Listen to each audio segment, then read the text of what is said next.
আখেরাতে নবীজি সাল্লাল্লাহু আলাইহি ওয়াসাল্লামের সুপারিশ পেতে হলে তিনটা আমল করতে পারি। তিনটা আমল অসাধারণ আছে, যে আমলগুলো করলে ইনশাআল্লাহ তাআলা নবী সাল্লাল্লাহু আলাইহি ওয়াসাল্লামের সুপারিশ পাওয়া যাবে। এর মধ্যে এক নম্বর আমল হচ্ছে আমাদের বেশি বেশি দুরূদ পড়া। আমরা যদি বেশি বেশি দুরূদ পড়তে পারি তাহলে নবী সাল্লাল্লাহু আলাইহি ওয়াসাল্লামের সুপারিশ পাওয়াটা আমাদের জন্য অনেক সহজ হবে। কারণ একটা মানুষ যখন দুরূদ পড়ে ওই দুরূদগুলো কিন্তু ফেরেশতারা নিয়ে নবী সাল্লাল্লাহু আলাইহি ওয়াসাল্লামের কাছ পর্যন্ত পৌঁছে দেয়।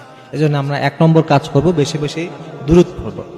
এরপরে বুখারীর বর্ণনায় দ্বিতীয় আর একটা অসাধারণ কাজ এসেছে। বিশ্বনবী হাদিসের মধ্যে বলেছেন, কিয়ামতের দিন যেই মানুষগুলো আমার সুপারিশ পেয়ে ধন্য হবে, যেই মানুষগুলো সুপারিশ পাবে আমার, এই মানুষগুলো হবে সব থেকে শ্রেষ্ঠ মানুষ, সব থেকে সৌভাগ্যশীল মানুষ। এই কথা বলার পরে আমার নবীজি কিভাবে নবীজির সুপারিশ পাওয়া যাবে সেইটার একটা মূল মন্ত্র বললেন।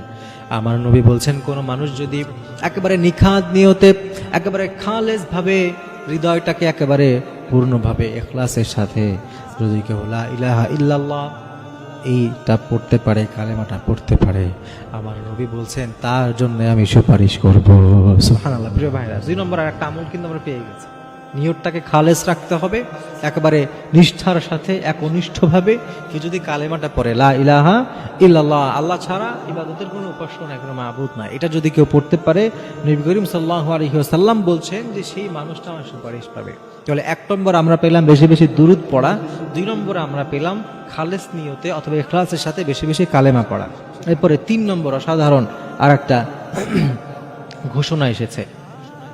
বিশ্বনবী সাল্লাল্লাহু আলাইহি ওয়াসাল্লাম বলছেন যে কিয়ামতের দিন তারা আমার সুপারিশ পাবে যারা আল্লাহ তাআলার সন্তুষ্টির মধ্যে থাকবে। এই দুনিয়াতে যারা আল্লাহ সন্তুষ্টির মধ্যে থাকবে, আখিরাতের ময়দানে তারা নবীর সুপারিশ পাবে। আর যাদের প্রতি আল্লাহ অসন্তুষ্ট থাকবে তারা নবীর সুপারিশ পাবে না। এটা কিন্তু অথেন্টিক বর্ণনা এবং পবিত্র কোরআনের সূরা আম্বিয়াতেও এই কথাগুলো এসেছে। তার মানে দুনিয়াতে আমাদের এমন এমন কিছু কাজ করতে হবে যে কাজগুলো করলে আল্লাহ সন্তুষ্ট হয়। তার মানে যত এমন কাজ আছে যেই কাজ করলে আল্লাহ সন্তুষ্ট হয় সেইগুলো বেশি বেশি করতে হবে। তাহলে তিনটা আমল আমরা পেয়েছি।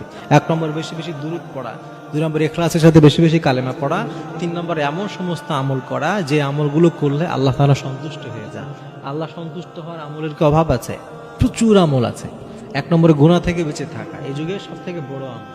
এরপরে অন্যান্য মানুষের খেদমত করা, সৃষ্টির সেবা করা, নামাজগুলো ঠিকঠাক মতো পড়া, গুনাহ থেকে বেঁচে থাকা, কবিরা গুনাহ থেকে বিশেষ করে, এই কাজগুলো করলেই তার উপরে আল্লাহ তাআলা সন্তুষ্ট হয়ে যাবে। তো এই তিনটা আমল যদি আমরা বেশি বেশি করতে পারি, ইনশাআল্লাহ তাআলা নবী করিম সাল্লাল্লাহু আলাইহি ওয়াসাল্লামের শাফায়াত পাওয়া, তার সুপারিশ পাওয়া আখিরাতে আমাদের জন্য সহজ হয়ে যাবে।